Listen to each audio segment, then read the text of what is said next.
Hi everyone, welcome back to Coffee with Crainer. I'm your host, Lyndon Crane, and today I'm here with Chris MacLeod from Realty One Group, iconic here in Windsor. He's also the chair of the Downtown Windsor Business Improvement Association. And today we're going to be talking about selling Windsor in a conversation with Chris, who's a real estate broker and also the BIA chair, as I mentioned.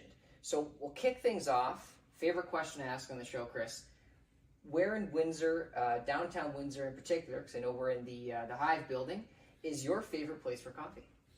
So, I'm generally a Tim Hortons guy, I gotta say, so kind of true Canadian.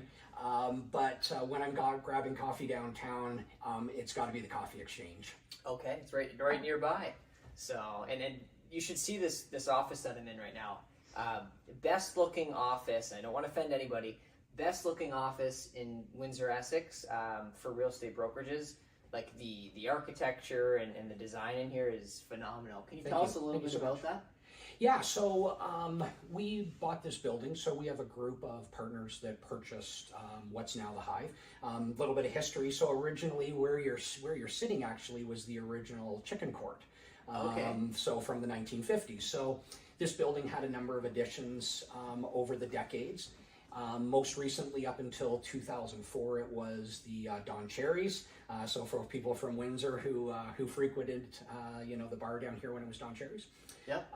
The building sat vacant from 2004 until we purchased it in 2017, and then we redeveloped it into what you see today. So 24 residential apartment units, and 6,000 square feet of main floor commercial space.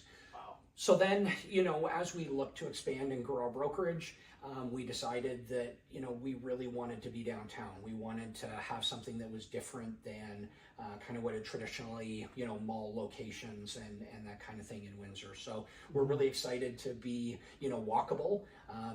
People can, just off the street can come in and see, our building and meet our agents. And super excited to be part of what's going on downtown. It's great. If you're in the area on Fleischer Street, come in and visit. It's beautiful. Did you always live in the Windsor area, downtown Windsor?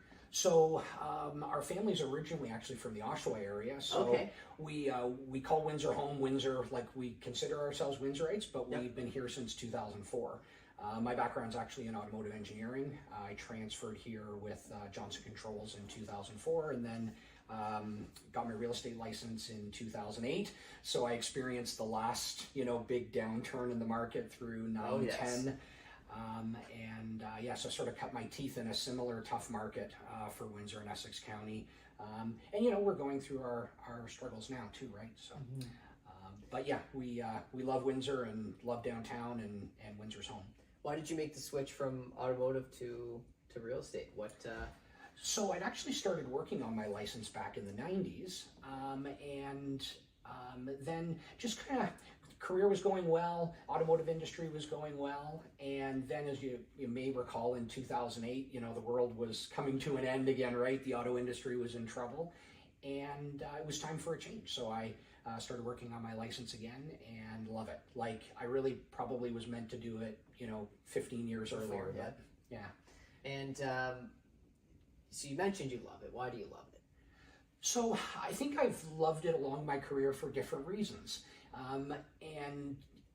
I would say initially, just the thrill of the deal, right? I mean, you're getting out and you're working with people. My career in the automotive industry was program management. So I spent a lot of time doing customer service. And so the transition to servicing the customer in a real estate transaction came very naturally. And then I started working with BK Cornerstone in 2012, and that was a lot like engineering, right? You could take a vision that was in your mind for a house, and then it was pen to paper, and it became drawings, and then 6 months later you could stand inside of it. So that birthing process was a lot very similar to the engineering process. And now, I think what's going to keep me in the business for the next decade is working with agents. I didn't really, until 2 or 3 years ago, didn't really appreciate how much I would enjoy training and mentoring and guiding. And I love it. And so I'm really excited about, what we're doing moving forward with our brokerage. And you have a number of agents working here now, right? Yeah, so Rob and I formed Distinctive Homes and Real Estate in 2017. Okay. And it was just the two of us, and we were selling homes for BK Cornerstone. And then we kind of grew organically. Like, we never really recruited, right? It was just kind of word of mouth. And so we grew organically from 2017 with two of us to we were 12 of us by late last year, and now we're a group of 20. Wow. And we're very passionate about our culture. The reason, so I'll give you a little bit of history how we ended up with Realty One Group. Okay, yes, please. Because it's really important to what you see around you. So Rob and I sat down about 2 years ago and we said, do we want to just kind of stay that small independent brokerage, or do we really want to, grow that business? And so as we look to grow our real estate brokerage business, we could have gone the route of kind of creating our own systems and procedures and identity and all of that. And we just figured, to compete with the larger international brokerages, especially when it comes to education and training and those that value proposition, that it would just take millions of dollars in a decade to get there. Yeah. And we talked to a number of large international franchises, and when we met with Realty One Group, the cultural fit was so bang on. They're not publicly owned. They're a private company. Mm-hmm. 500 offices across the globe now, 14 countries, 20,000 agents, but still that. The core values of the company align so well with for Rob and I, and what really attracted people to our organic growth, we knew that we were just going to be able to continue and accelerate with the brand identity. So we're super excited to be part of the Realty One Group, and super excited to set the how people perceive Realty One Group in Windsor, because we're the first here. So yes, I was going to say that I don't believe there's another Realty One. Where's the closest one from here? So we were actually the first to sign in Canada. Wow. The head office, so we have a head office in Etobicoke. Yep. So the master franchise holder for Canada has they have an 11,000 square foot hub in Etobicoke, so that's pretty cool. Holy smokes. And so that opened up earlier this year, and we're one of 5 in Ontario so far. There's 3 in Alberta. Wow. But the first to sign in Canada. First to sign with them in Canada as a sub-franchise holder. So. Were you nervous? Was it? I think that anytime you look to make changes, that there's a certain amount of apprehension. But I think that because it felt right? Like, it wasn't just a business decision. It was from the heart, right? And it answered a lot of the things that we found our agents were looking for. It really gave us all of the tools that we need to really support our team. And so, it felt like the right thing. And we know now, sitting here, this office has been a 10-month journey. I think I was saying to you earlier, I figure I'm going to pick up about 20 hours a week of productive time now that the office is done. But we're super excited to be in here, and it was absolutely the right choice. So speaking of new things, you have a brand new office, a new brokerage that you're running, and you're now the new chair of the DWBIA, Downtown Windsor Business Association. Makes sense because you're downtown as well. Tell us about that. What are you excited about? So really excited to be part of a great team. We've got a number of strong business owners from downtown that are very passionate. It's, our board meetings go 3-4 hours because there's so many great ideas that come out of that group. Yeah. Councillor Ronaldo Agostino is just a rock star. He'd be a great guest for your show. Actually, I know. He's awesome. I think what I'm most excited about is the initiatives that have worked on and we are working on. And I'm a firm believer that more people, more businesses, more people. And downtown Windsor has its issues, like any other downtown. Yes. And I think we sometimes our downtown gets a bad rap.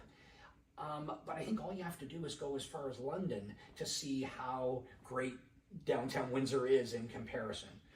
The mayor made an announcement a couple of weeks ago that there is a downtown initiative, and he's really attached his name to putting the downtown first, and putting downtown first for residents, for business owners, and for property owners, and not continuing to allow some of the issues that we have to continue to control the downtown dialogue. Yeah. And I feel like, it's got to be successful, right? Because the mayor's attached his name to it, and I really believe that we're going to get the horsepower from city council as well that we need to move the needle. Yeah, and you're so right. Like, there's a lot of positives in downtown Windsor. It's completely transformed in the last, let's say, 5 years, right? There's a number of businesses that are opening.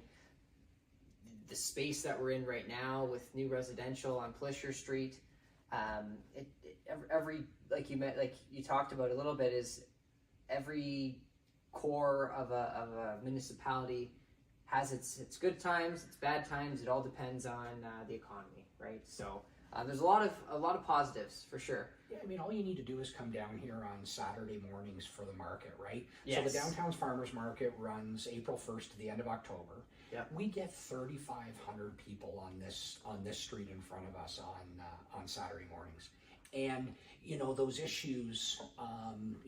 There's a homeless problem, right? Mm-hmm. There is addiction issues and mental illness issues, and we need to work as a community to solve those.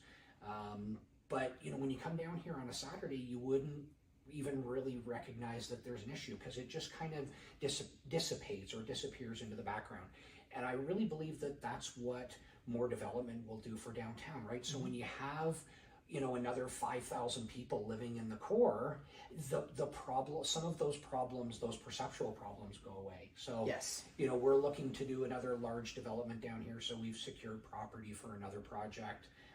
Reese Trenhale and his group are doing the rework of the Canada building, so they're reworking that into residential. You've got the security building that's under the same sort of transformation from office space to residential. Far East development at Riverside and Jeanette. So I think all we have to do is look across the water in Detroit and see the incredible transformation that happened there. Yeah, and they had obviously some significant horsepower from Dan Gilbert and Rocket Mortgages and the Illich family, but we've got that kind of horsepower here. And so one of the things that I think we can do as a BIA is pull that horsepower in, right? Find those in our community that have the wherewithal to make a difference, and figure out how to get them downtown and make a difference downtown. So. And I don't believe I've asked you this yet. Why do you love downtown Windsor? Why are you doing what you're doing?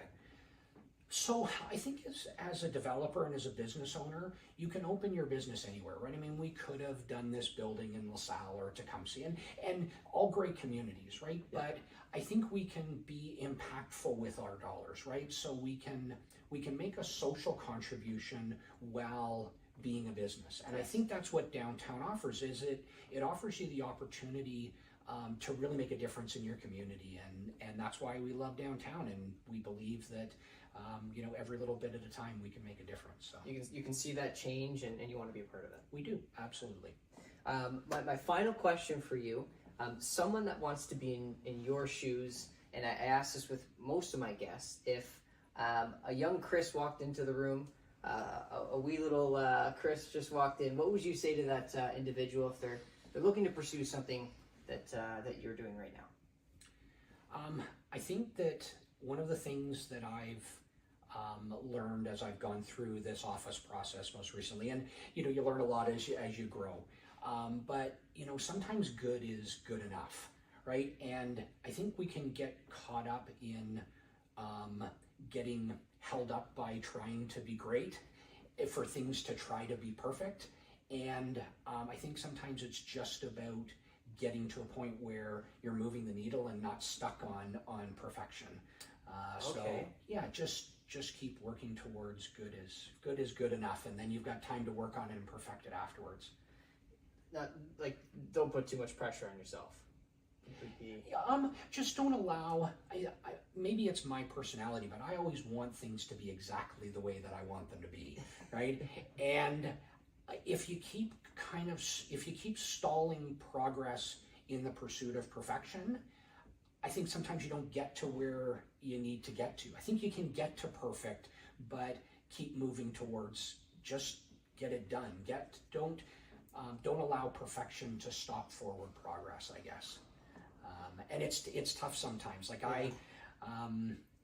when you're looking at all of the things in your calendar and all the things you need to get done, I think you can get overwhelmed by the mountain of tasks, right? And it's as you start knocking those tasks down, as you start to, at least get them done enough that you can kind of move them, down the road a little bit.